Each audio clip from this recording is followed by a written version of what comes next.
Hi and welcome back to the Bucket List with me, Beth Crystal Wilson, brought to you tonight from Ripley Castle. We're here as part of our Days Out guide here on the Bucket List, where we give you ideas of days out within reach of Leeds. I think it's about time we had a look around.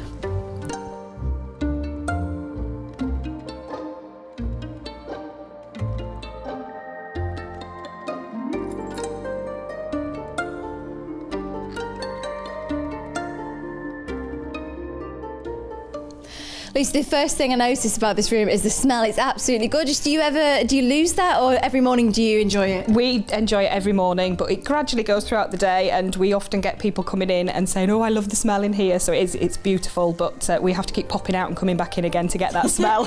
Well, it smells good all around. There's so much nature here at the castle. Is that one of the things you enjoy about working here? Yeah, it is. It's a beautiful place to work. It's every day is different. There's different views all the time. The weather changes, and obviously makes everything just look fantastic. So, but similar events, lots of weddings for you. You have a busy time meeting all the brides. Yeah, we do. We have a lot of weddings here at the castle, which is it's a stunning venue. Again, the pictures are just amazing that we get back from the brides, and we do lots of weddings here in the flower room. So it keeps us nice and busy. Does it change sort of season to season for you? Is it winter? People want lots more red flowers. Summer they want the brighter ones. Yeah, absolutely. Through the summer this year we've had lots of lovely dusky pinks and lilacs and really stunning colours, and then now we're sort of getting into the lovely reds and deep colours, and yeah, it's beautiful. So as much as you're shaping people's flowers to fit with Ripley, it's actually doing it for you some of the time. Yeah, absolutely. We, as I say, we are lucky enough that we can just pop into the garden. If we need a little bit of extra something, we can just pop out and go and retrieve that from the gardens. So that's something that people really enjoy when they come and have a walk around looking at the gardens. Yeah, we do, and obviously, you know, we often are in the gardens when people come into the gardens, and they sort of see us with our big basket, and we're pinching all the bits, and they're sort of looking at what you're doing. But obviously, you know, it is, and people like to see us doing that as well, and you know that we actually do use that little piece of Ripley in all our floristry that we do here in the flower room. Oh, what a great site to work, and a great site to get married as well. There's a few different rooms that you can use for weddings, aren't there? Yeah, there is. Yeah, we have the east wing, and then we also have the castle side of the venue. So it's again stunning rooms that can be used, and obviously we decorate them up with the flowers and everything, and it's just beautiful. It's a lovely place. Yeah. Well, I appreciate there's not a wedding going on today, so your work won't be on display, but it'd be great to go see the rooms. We can go have a look. Yeah, of course. Yeah, not a problem. Well, let's go. Okay.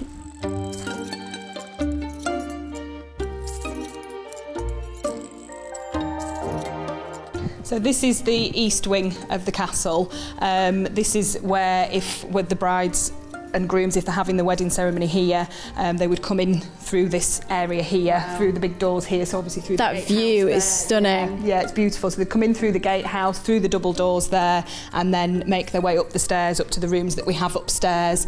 Okay. And then sort of the guests then have the drinks reception down here, and it's lovely. Obviously, when it's all decorated up for the weddings, it looks beautiful. Well, it looks great today, and there's not much going on. So I imagine on an actual wedding day, it must look stunning. Yeah, it's a beautiful place, and as I say, we can decorate it up with all the flowers and things in here, and as I say, it's just stunning in itself. I mean, when you look at the grounds and everything. Wow, in terms of a first view, this is pretty spectacular. Yeah, it's pretty stunning for the brides as well as the people coming just to visit for the day. They see the east wing first with the beautiful circular lawn, and then the majestic historical old part and the Tudor tower just across where they start their tour. So it's a beautiful venue. Beautiful with the architecture, but also the nature as well. I can see there's the deer over there. Yeah, the deer park, and so people can walk around the deer park. It's very popular, especially with the families, and they'll go looking for the deer. And as we get into Christmas, it's themed up with the grotto, and they go off looking for Rudolph. Oh, that must be incredible for you working here as well. Yeah, it is. As a day visitor, it is fantastic to go through the seasons and the different aspects of the job, through Easter right through to the grotto at Christmas, and then we get a little bit of quiet time in January and February to catch our breaths and get ready for the next season. What sort of things can families get up to when they come here? Oh, we put on all sorts of things for the families. Through the half term there were trails in the gardens, through the lovely Victorian gardens and pleasure grounds, and we also have an adventure team on board here at the castle called Live for Today, and families can book on for children's activities. They do canoeing, they do zorbing, they've got an aerial ropes course, so it's lots of fun and adrenaline filled things for the children to do. So for the visitors, they can walk around by themselves or they can go on a tour? Yeah, generally it's by guided tour. Obviously the family still live in the house, but there are special days when we open up the castle for people to walk round at their leisure. But the castle tours, our guides are fantastic fonts of knowledge and the history of the castle, and it's really informative and fun. People come away and they say it's really light-hearted but a really fantastic you know, story of a family through history, and a Yorkshire family through history as that. So Thomas, it's an absolutely stunning estate that you've got here. How long have you been living here on site? Well, I've lived here all my life, but the family has lived here for just over 700 years. Wow, that's an impressive amount of time. It is. I don't think there are many families that have lived in the same house for as long as we have here. Yeah, well, you're lucky. I can understand why for 700 years your family's continued to live here. What do you enjoy about being here, other than, you know, we can see the stunning views behind us? We appreciate that. It's a great privilege to live in a setting like this, because when everyone's gone home in the evening, when the visitors have gone home and the deer come down to the lakeside and nibble the rushes, we have the best kitchen sink view anywhere in the world. What's your favourite part of the whole estate? Is there somewhere that you often will go to relax? Yes, the top end of the park.